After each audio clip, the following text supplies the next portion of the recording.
लालू यादव कहते हैं कि आपके पिता रामविलास पासवान मौसम वैज्ञानिक थे। वो पहले से पता चल जाता था कौन सी पार्टी जीत रही है। 2014 में आप मौसम वैज्ञानिक बने और आपने पापा को बताया कि मोदी जी की तरफ आ जाओ। बिल्कुल, उन्हीं का बेटा हूँ, उन्हीं के अंश है, उन्हीं के संस्कार हैं मुझ में। तो ये बात भी उन्हीं से ही, ये गुण कहीं ना कहीं आया कि उन्हीं की तरह मौसम के रुख को अगर मैं भाप सकूं। इस सरकार कौन सी आ रही है, बात ये नहीं है, लोग कहाँ जा रहे हैं, किस दिशा में जा रहे हैं, किसके साथ जा रहे हैं। हम लोगों ने कभी पोस्ट पोल अलायंसेस नहीं किए, आज तक कभी नहीं। अब इसको मैं एक शुभ संकेत ही मानूंगा कि हमारी पार्टी या पापा जिसके साथ गए उसकी सरकार बनी। अब देखिए 2014 में आप उस वक्त यूपी में थे, कांग्रेस के साथ थे। सोनिया गांधी आपकी पड़ोसन थी, बगल में रहती थी, कभी कभी पैदल चल के मिलने घर आती थी जी। लेकिन चिराग पासवान ने आके उनका पत्ता काट दिया। पत्ता किसी का नहीं काटा। I think need of the hour था। मैं मेरे प्रधानमंत्री जी से बहुत प्रभावित रहा हूँ और इसको मैंने खुले मन से हर बार मैंने स्वीकारा भी है। और उनका जो विजन उस वक्त था, मैं 21वीं सदी का पढ़ा लिखा युवा हूँ, मैं नहीं मानता जात पात धर्म मजहब की राजनीति में। And the state that I come from, Bihar, बहुत ज़्यादा जातियों में, सांप्रदायिकता में बांटा जाता है। देश में पहली बार एक ऐसे प्रधानमंत्री पद के दावेदार जो 125 करोड़ देशवासियों की बात करते थे, मैं 2014 का जिक्र कर रहा हूँ, उस वक्त ये बातें मुझे उनकी तरफ आकर्षित करती थी। ये बात सही है, पापा शुरू में तैयार नहीं थे, ही वॉज नॉट रेडी कि वो अलायंस को चेंज करें, बट इवेंचुअली उन्होंने भी गिवन किया और आप मोदी के हनुमान बन गए इवेंचुअली।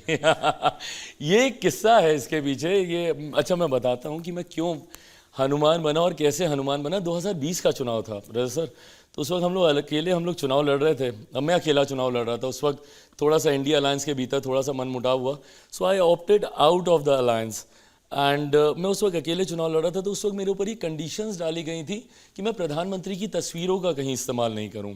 तो I just said it on record one day कि वो मेरे दिल में बसते हैं, मुझे उनकी तस्वीर होर्डिंग पे लगाने की जरूरत नहीं है। तो दिल में बसने वाला जो है वो हनुमान बन गया। लेकिन देखिए विरोधाभास है, रामविलास पासवान जी तो मंडल कमीशन लेकर के आए थे। Right. वो हमेशा शेड्यूल कास्ट के लिए, जनजातियों के लिए, वंचित के लिए खड़े रहे। और अब आजकल लालू जी कहते हैं कि मोदी जी अगर तीसरी बार प्रधानमंत्री बने तो संविधान खत्म कर देंगे, आरक्षण समाप्त कर देंगे। अच्छा, क्यों करेंगे, पहले मुझे ये बात बताए ना, कोई क्यों करेंगे? ये तो लालू जी बताएंगे। हाँ, नहीं मतलब वो कारण तो दे कि क्यों, जरूरत क्या है, किस वजह से वो संविधान को खत्म किया जाएगा, बदला जाएगा।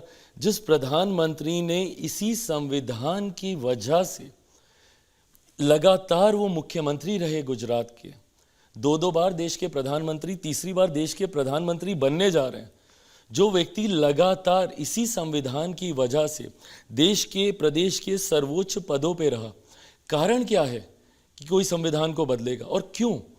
बाबा साहब का बनाया हुआ ये संविधान है, कोई मजाक थोड़ी है। आज जो प्रधानमंत्री संविधान के सामने नतमस्तक होकर और उसकी शपथ खाकर बोलते हैं कि जो भी होगा संविधान के आधार पर होगा, और ये वो लोग हैं जो संविधान समाप्त होने की बात करते हैं, जिन्होंने संविधान का गलत इस्तेमाल कर देश में आपातकाल लगाने का काम किया। जो लोग आज लोकतंत्र की हत्या की बात करते हैं, जो लोग बोलते हैं कि देश में लोकतंत्र समाप्त हो जाएगा, तो इमरजेंसी में क्या हुआ था? और आदरणीय लालू जी का आप जिक्र करें, इनके तो परिवार के बच्चों के नाम उस आपातकाल की धाराओं में जो धाराएं लगाई गई थी उसके ऊपर रखे गए थे। तो ऐसे में ये भ्रम फैलाने की आदत है। 2015 का भी रजत सर आप देखेंगे, बिहार विधानसभा का चुनाव चल रहा था, उस वक्त भी एक बयान को पकड़कर आरक्षण समाप्त हो जाएगा, आरक्षण समाप्त हो जाएगा, एक ऐसा हो हल्ला मचा दिया गया कि पूरा चुनाव उस दिशा में चला गया। 10 साल बीत गए इस बात मोदी जी से बात की है, उनकी गारंटी है कि आरक्षण कभी खत्म नहीं होगा? गारंटी मैं रखता हूं ना, मैं देता हूं। मेरे नेता जब तक थे हम लोग बोलते थे, हम लोग सरकार के हिस्से में हैं पहरेदार बनकर, समाज की उस वंचित, शोषित, दलित, गरीब परिवार से आने वाले लोगों के पहरेदार बनकर, जो आज भी संभवतः मुख्य धारा के साथ नहीं जुड़ पाए। फॉर एन एग्जाम्पल, 2019, अगर मेरे को ठीक से याद है, 2019 के आसपास की बात है, 18 या 19, अनुसूचित जाति जनजाति एट्रोसिटी एक्ट को लेकर एक बहुत बड़ा मामला उठा था, उसको डाल्यूशन को लेकर। उस वक्त मेरे नेता, मेरे पिता आदरणीय रामविलास पासवान जी डटकर सरकार के सामने खड़े हुए थे। इवेंचुअली उसको विड्रॉ करना पड़ा था सत्र को एक्सटेंड किया गया था लोकसभा राज्यसभा का उस बिल को पारित करवाने के लिए।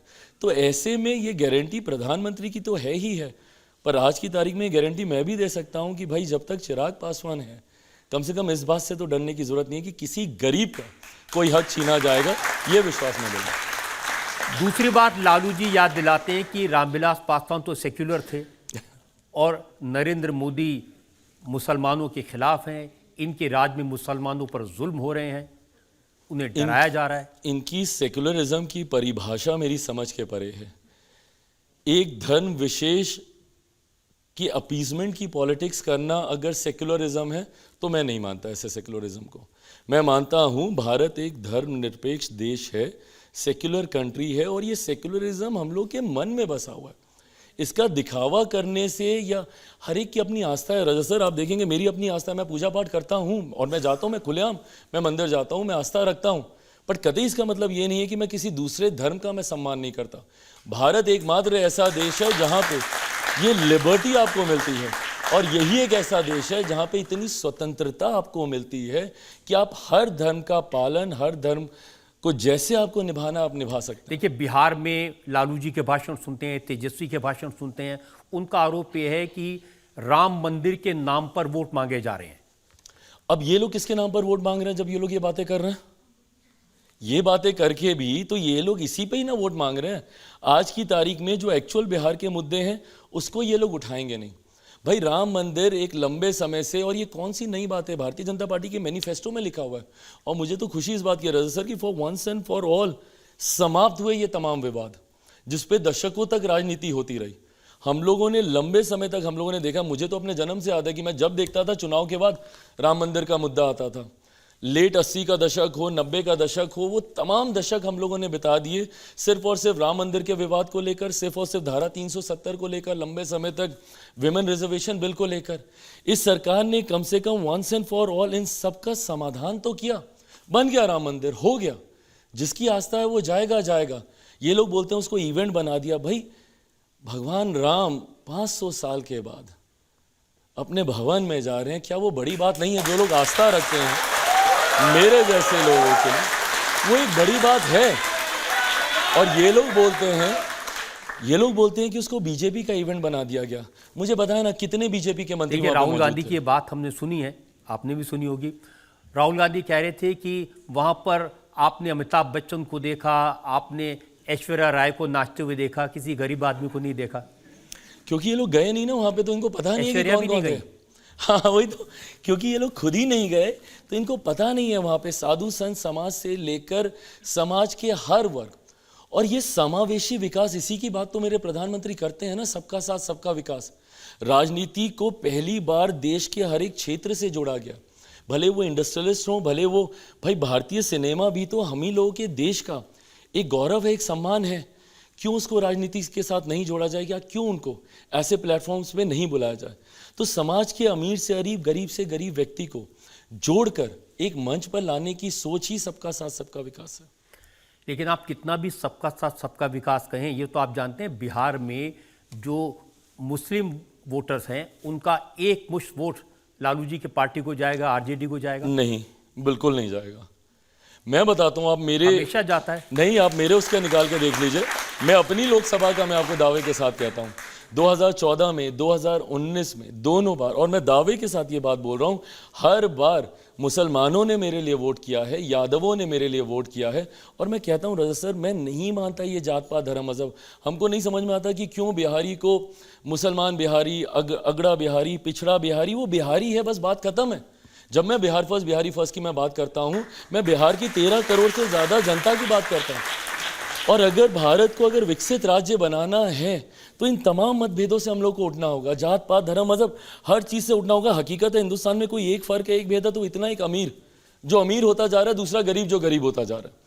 ईमानदारी से अगर एक विकसित राज्य, विकसित देश का हम लोग को निर्माण करना है तो ये अमीरी गरीबी के बीच की खाई को हम लोग को हटाना होगा, गरीब लोगों को बाहर निकालना होगा गरीबी रेखा के।